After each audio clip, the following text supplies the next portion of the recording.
thuộc cái bàn guitar flow này vẫn ta sung với chân guitar cái lúc mới đi hàng ta từ ra cầu anh từ mây đứng nhà bộ phận quyết từ small phở bằng cái này từ chủ tâm ra siêu với chức hàng cờ sư cùng các nhà cũng chặt từ mơ bằng bên small chỉ đẹp một lít guitar chỉ các chương của ra chủ tâm ra để họ bị mà toàn cái small phở bằng cái này và cách nhà bọn bọn người cái đó nó mới cờ mới đi xây sản nó mới nhạc lại đó bằng guitar bằng cái này thì có khi bạn trong đây thì hoa guitar mong đấy hai nhiều nhạc lại cái small phở bằng cái này thì còn guitar thân bên thân này nhạc bạn đánh mút để vào làm này các thứ cha thì mồm bằng bên cái small nhiều hơn nhạc bạn để vào bom bằng cái này tôi sẽ không phải thân mềm như vậy là chỉ còn ít phút nữa mà thôi chứ biết một lời vô quy của cô dâu siêu của nhất sẽ hiện cùng với chủ đề sử dụng của chúng ta sắp từ được bắt đầu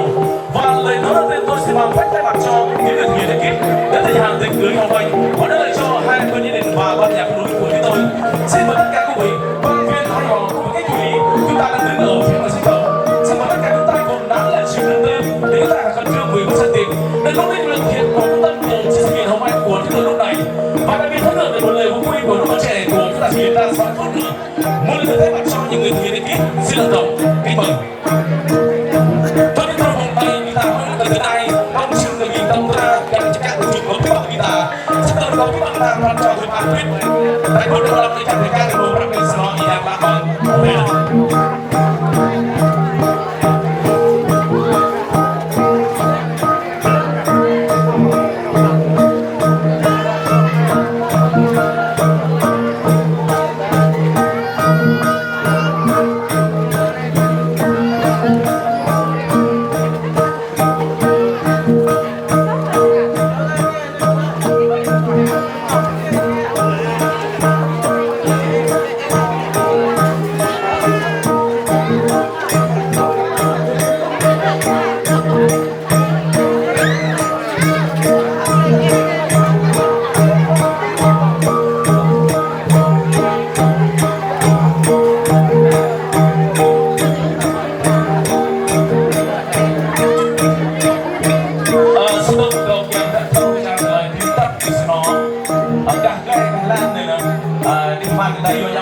atau tahun 9 memang. Di bawah kita yo baik ini tahun 15 này. Họ khác cái con mà khỏe luôn. Di bawah kita yo yang bila tahun kita lewat lewat này. Di bawah kita yo baik ini tahun 15 này. Atau baik mình chắc yêu là cầu chúng ta đừng sư ta người phát truyền thì ta được cái con nó small.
chẳng có bắt lại cái trường có pi bằng ta thì tức là bằng đây này.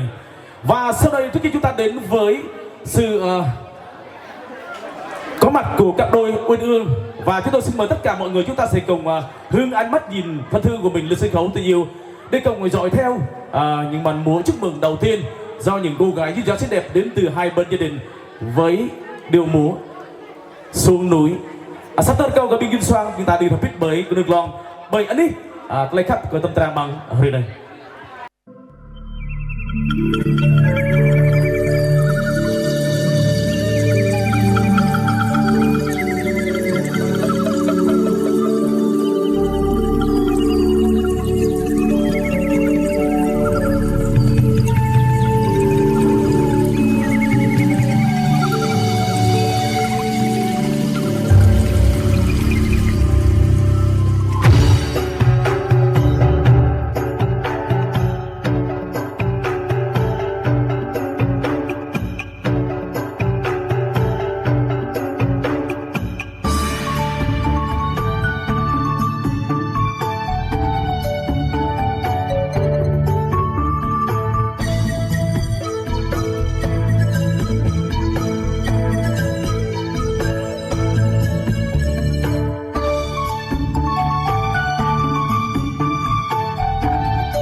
Giờ phút này chúng ta xứng đáng dành thêm một tràng vòng tay thật lớn thưa quý vị.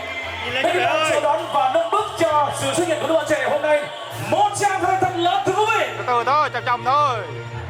Rồi, đi nào. Nhau nhìn lên em ơi, đi lên.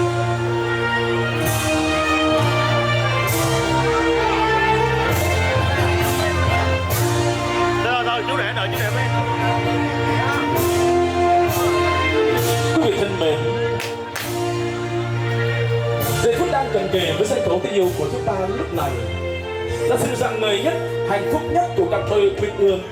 Đó là cô dâu sinh hồn chức và chú rể siêu tùng. Đúng là trăm hạt mưa rơi, không hạt nào rơi nhậm trổ. Người ta gặp, người ta quen, đó không phải là điều nhiều nhiên.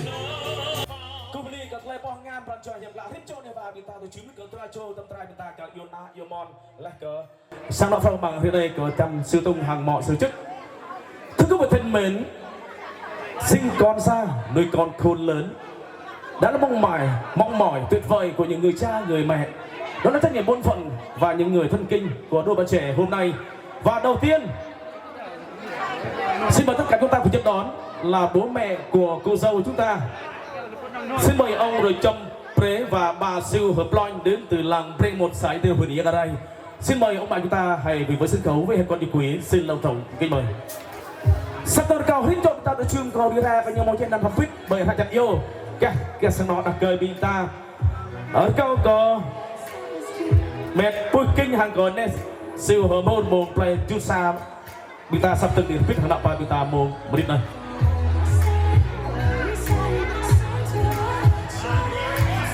Quý vị thân mến, tại sân khấu tình yêu của chúng ta lúc này là sự có mặt của cặp đôi uyên ương đặc biệt hai bên gia đình. Và hôm nay thực sự là có họ đã bắt sòng bá những tháng năm kỷ niệm, đã vượt qua không gian và thời gian sau thời gian quen biết và tìm hiểu. Và hôm nay là ngày 11 tháng 12 năm 2024, tức là nhằm ngày 11 tháng 10 năm Giáp Thìn. Sau đây thay mặt ban tổ chức của chúng tôi xin thay mặt cho những người thực hiện ekip và chính quyền địa phương chuyên tuyên bố buổi lễ vô quy của các dâu siêu chức sẽ nhận cùng với chú rể siêu tùng. Xin bằng phép được bắt đầu.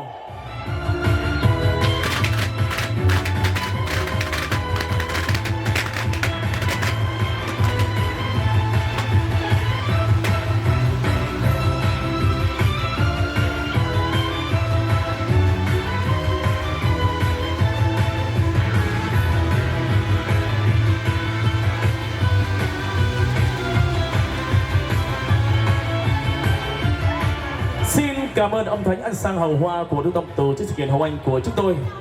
Thưa quý vị thân mến, để đáp lại tâm chân tình của tất cả các vị đã có chút thời gian và ngọc quý báu để cùng chung vui chúc mừng cho buổi lễ vô quy 2 năm hôm nay. Và chúng tôi xin mời một vị đại diện cho hai bên gia đình, đó là người bố thân yêu của cô dâu sẽ có đôi lời cảm ơn đến tất cả các vị. Sắp tới cầu của Sa Châu chị ma của dâu và là sân nó bên đi đã thích cho tàng của lệ nhau. Quý bạn thì phải mà ta tùy lười thoát đi ta với sân nó bằng ở đây này.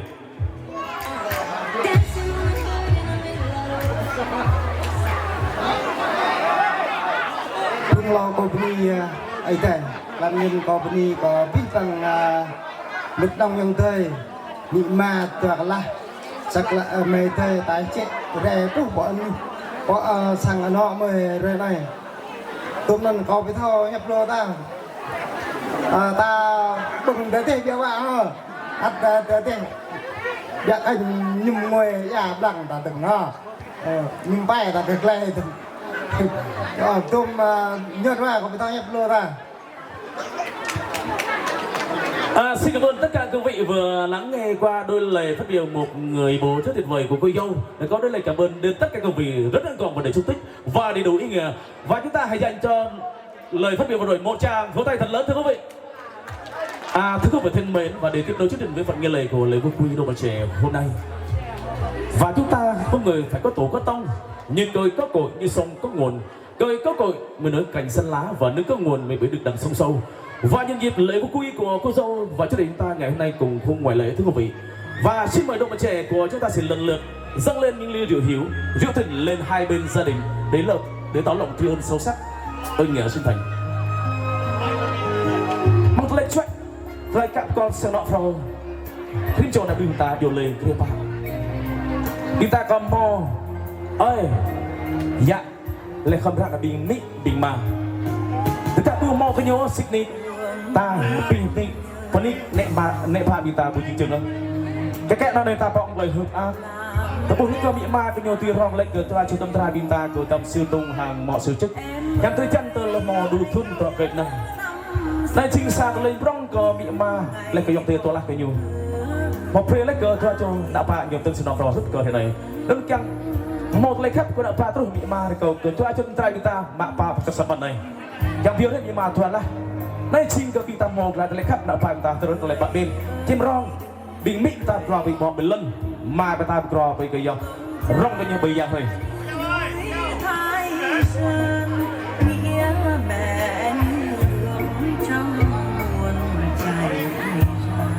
sắp tới câu có theo chân tra bita toàn lệ nọ tin ta câu đi ra bita đi thằng biết sai giặc bảy năm có đáp ba bita này vấn đề chẳng bóp nhận bóp ta tốn rốt có đi ra bita bắt cả ba có chót đáp ta mà việc lấy bảy tiếng đi cho bita tương lai câu hít cho bita sắp tới tập tiếng bằng biết có đi ra thì tương bằng thế này làm này tùy mô lá này pro tàu lê câu bita bắt tiếng bằng lần sắp tương bằng ở đây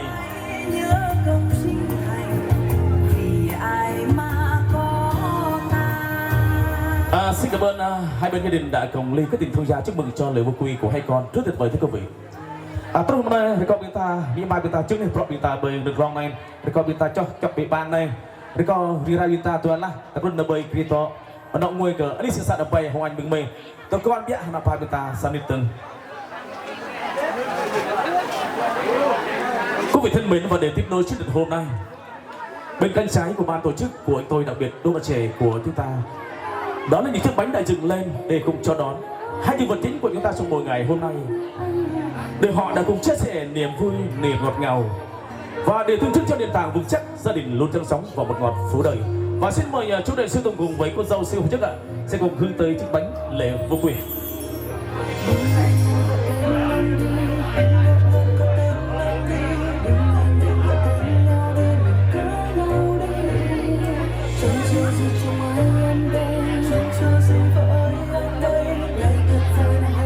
Một thứ công vị rất đẹp đôi, rất hạnh phúc. Đúng một tình yêu là phép nhiều màu, giúp ta xoa dịu nỗi đau trong lòng. Chút tình là chút hư không để ai cũng phải tương tư tư lòng. Và trên trái đất này dù có phú họa vì sao, dù có toàn thế giới với tài nguyên giàu có, nếu em là của riêng anh thì anh sẽ mãn nguyện vô cùng. Vâng, xin cảm ơn đội bạn trẻ của chúng ta rất là nhiều và sau đây xin mời đội bạn trẻ của chúng ta hướng tới thắp lịt tình yêu.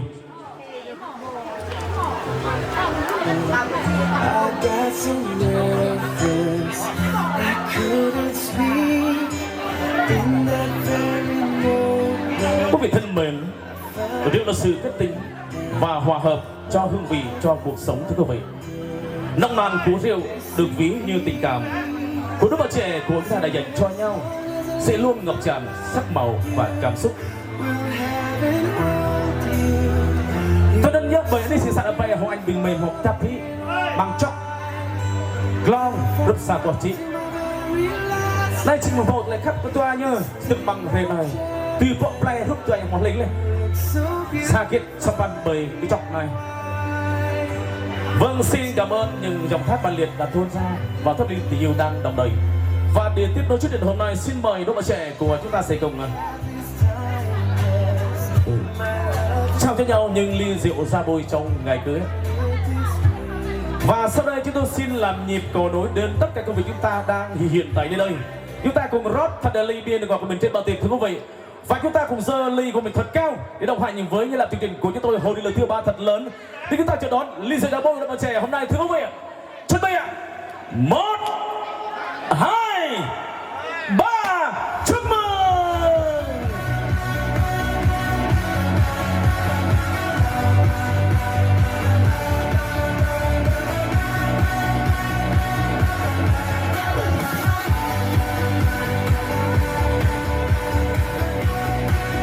Vâng, xin cảm ơn những phần nhân lời rất là trọn vẹn và khá là hạnh phúc của đôi bạn trẻ hôm nay được hoàn tất thưa quý vị. Và trước khi chúng ta đến với những món quà xin tươi đến từ hai bên gia đình,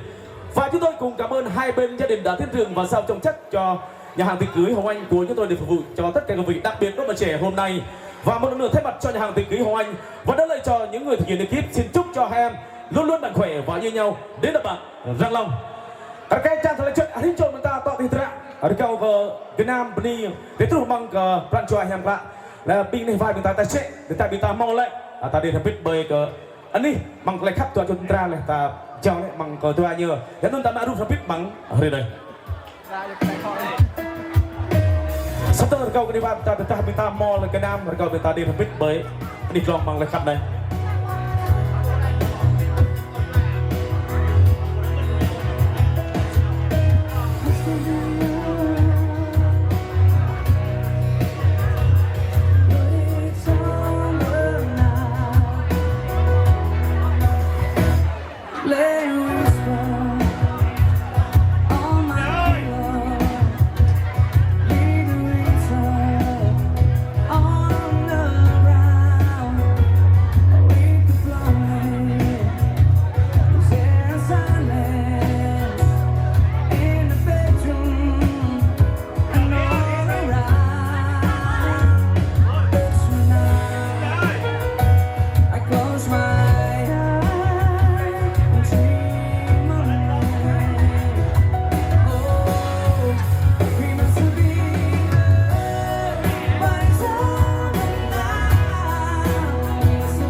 cao có binh lên tạm mò bị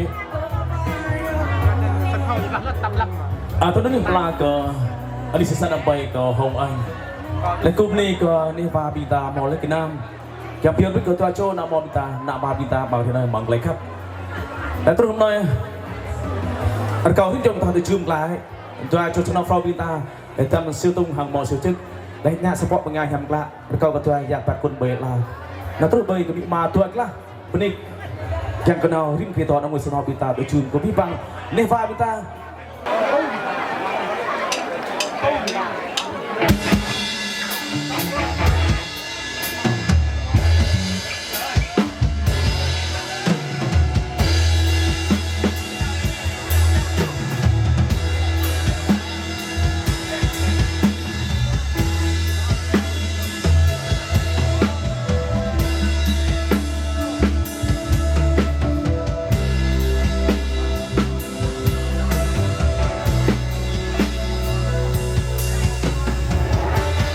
vì ta đã thấy mặt trời ngày nào trên cao nguyên, vì ta đã thấy mặt trời đỏ rực trên môi em, vì ta đã thấy mặt trời ngày nào trên cao nguyên, và ta lại thấy mặt trời đỏ rực trên môi em.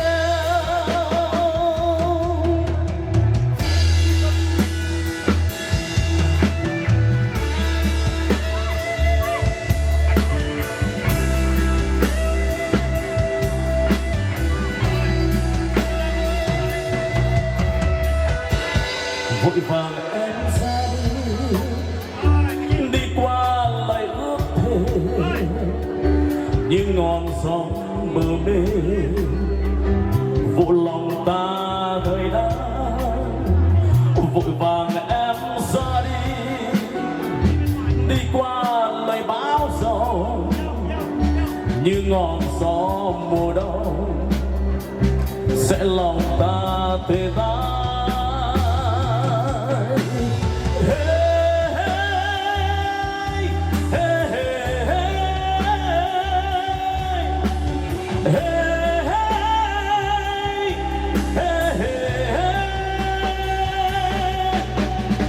Vì sao nó vội vã ra đi, vì sao nó vội nó chia ly, con tim nặng bao yêu thương.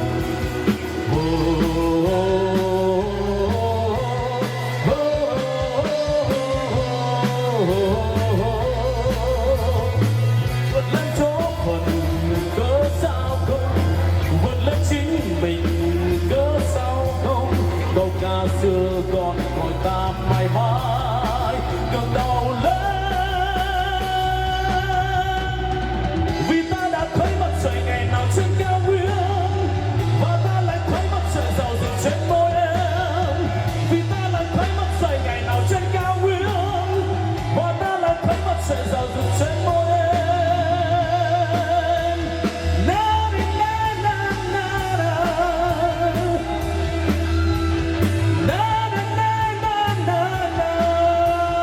na na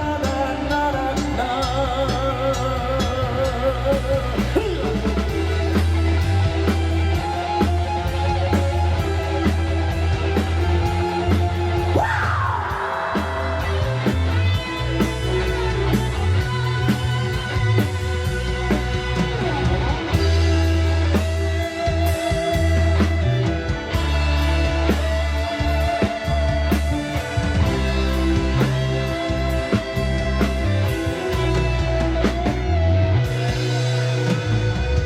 vội vàng em ra đi qua lại ước thề như ngọn gió bờ mê vụ lòng ta tê tái. Vội vàng em ra đi qua lời báo giông như ngọn gió mùa đông sẽ lòng ta tê tái.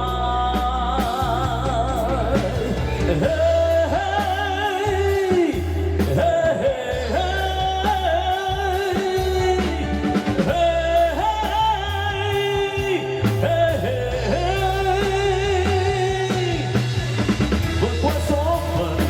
cớ sao không, vượt lên chính mình cớ sao không, xưa còn đôi ta mãi mãi ngẩng đầu lên, vì ta đã thấy mặt trời ngày nào trên cao nguyên, vì ta lại thấy mặt trời rạng rực trên môi em, vì ta đã thấy mặt trời ngày nào trên cao nguyên, và ta lại thấy mặt trời rạng rực trên môi em, vì ta lại thấy mặt trời ngày nào trên cao nguyên, và ta lại thấy mặt trời rạng rực trên môi em, vì ta đã thấy mặt trời ngày nào trên cao nguyên, vì ta đã thấy mặt trời rạng rực trên môi em.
gì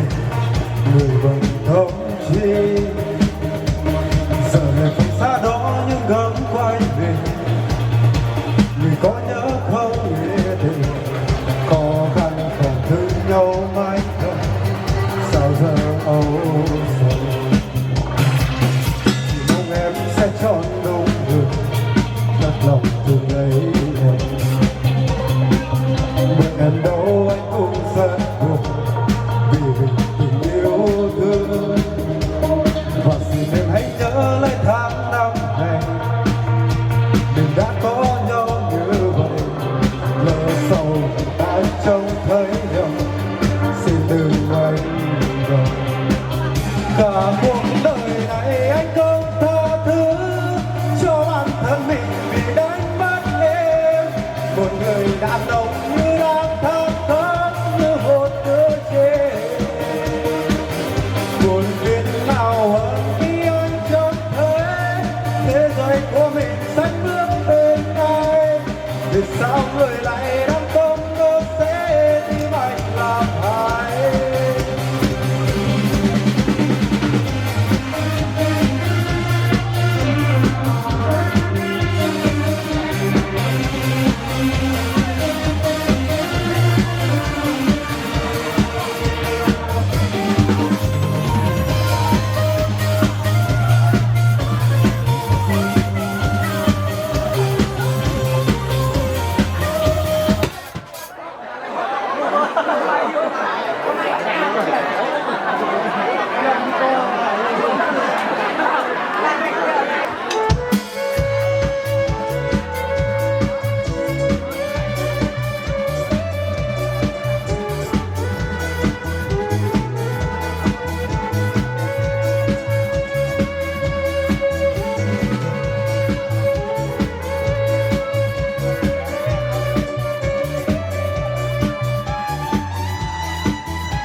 một người mai đi tìm nơi chân mây vui chơi cho con tim thở dài chưa nghe tình yêu đến trong cuộc đời lần này người ấy muốn yêu dài lâu mãi mãi lời này người ấy muốn yêu một người mà thôi một tình yêu chọn con tim một tình yêu ngoài rừng yên một tình yêu nhìn ngày mai với niềm tin mới nhìn ngày mai huy hoàng trong nắng tươi và người ấy đã tìm thấy được tình yêu và đêm đã qua phù du như trong giấc mộng những xa xưa tuyệt vời chỉ dành cho ai sống xa hiện tại niềm vui đã có trong tay còn tìm đâu mãi mãi lần này người ấy sẽ yêu một người mà thôi một tình yêu chọn con tim một tình yêu ngoài rừng yên một tình yêu nhìn ngày mai với niềm tin mới nhìn ngày mai huy hoàng trong nắng tươi và người ấy đã tìm thấy được tình yêu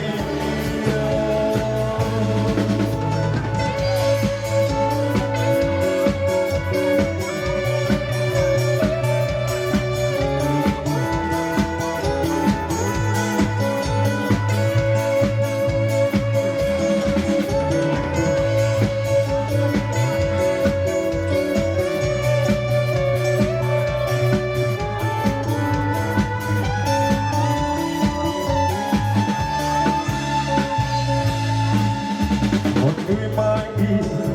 tìm nơi chân mây vui chơi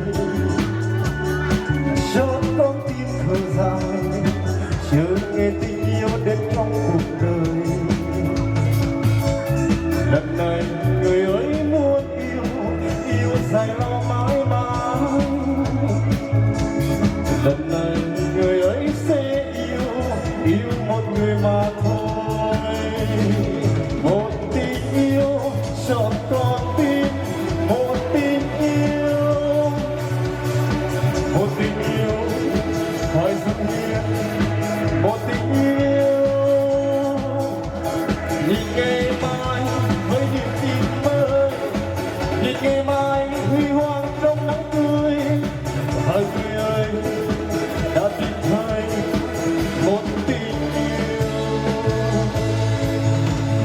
như đã qua phù dung như trong giấc mộng những xa xứ tuyệt vời chỉ dành cho ai sắp xa hiện tại niềm vui như đã có trong tay con tìm đâu mãi mãi lần này người ấy sẽ yêu một người mà thôi một tình yêu trong con tim một tình yêu hỏi dưng yên một tình yêu nhìn nghe mãi với những tiếng mới nhìn nghe mãi huy hoàng trong nắng tươi và người ấy đã tìm thấy được tình yêu và người ấy đã tìm thấy được tình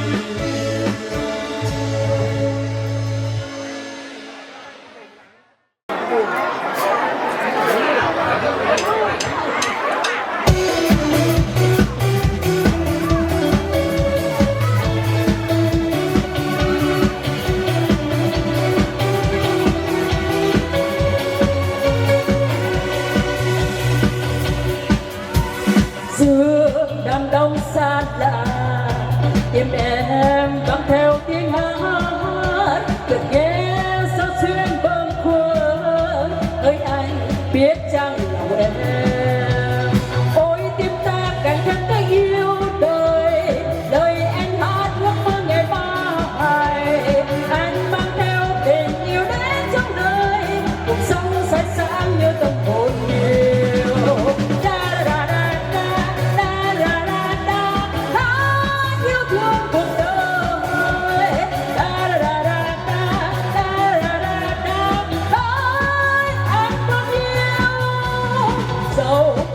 anh ngắm nhìn tự nhiên lòng em bối rối nghe khắp sóng bên mang cô về sớm mơ về khi anh yêu càng sức sống tâm hồn đời anh hát ước mơ ngày mai em mang theo tình yêu đến trong đời để nhớ khi hát có anh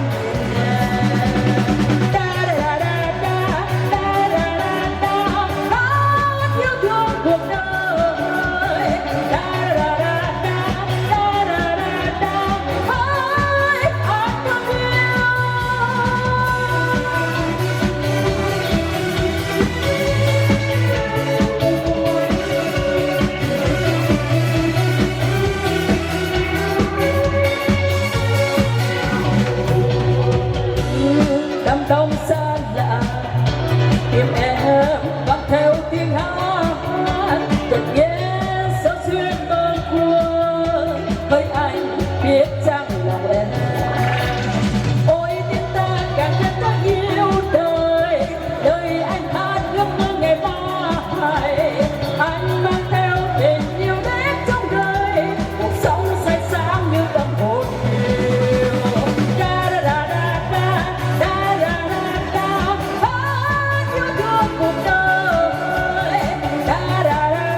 tôi chưa ngọc lên to có may pha người ta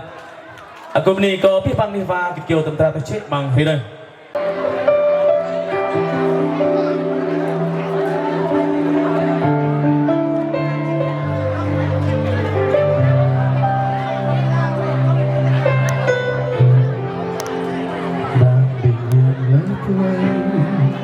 đôi môi cười mang những tiếng thì thầm bên tay phút sau bên cạnh nhau hôm nào rồi bóng cho phút tan đường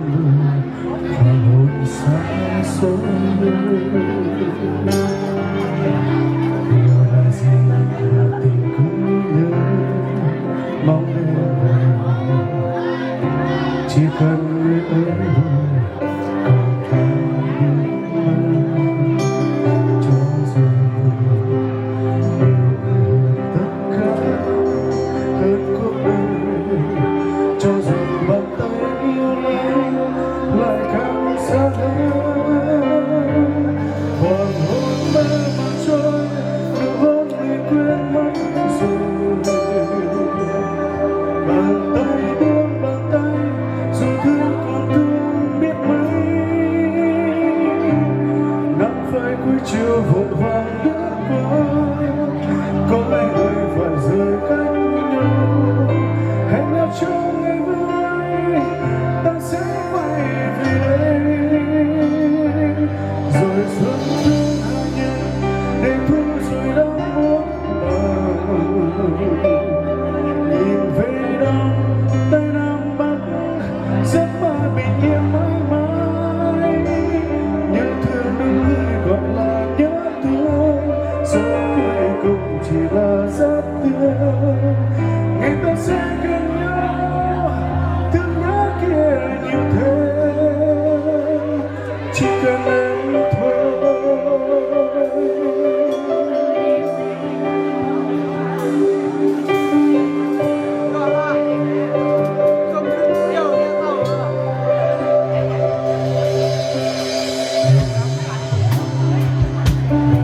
Cứ nhớ mong đêm ngày chỉ cần người ấy vui còn ta biết mất cho dù yêu là hơn tất cả hơn cuộc đời cho dù bàn tay níu lấy lại càng xa hơn hoàng hôn mơ màng trôi nụ hôn người quên mất rồi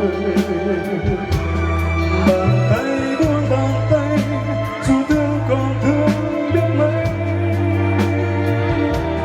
nắng phai cuối chiều vội vàng lướt qua có hai người phải rời cách nhau hẹn nhau trong ngày mai ta sẽ quay về đây giờ xuân thương hai nhớ để thu rồi đông mùa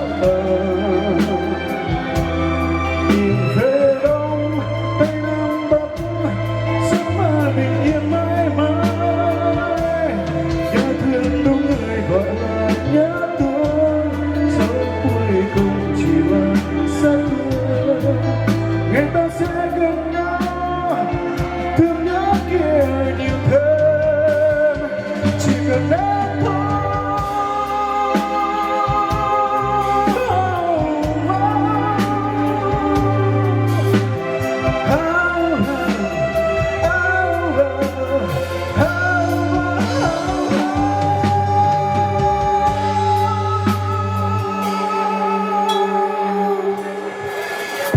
rồi xuân thương hà nhớ để thu rồi đông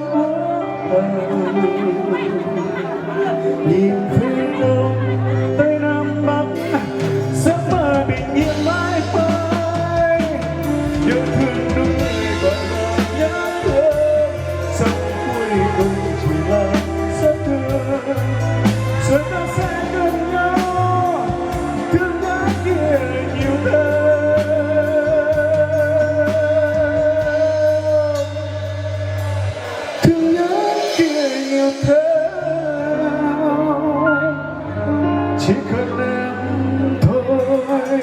ơi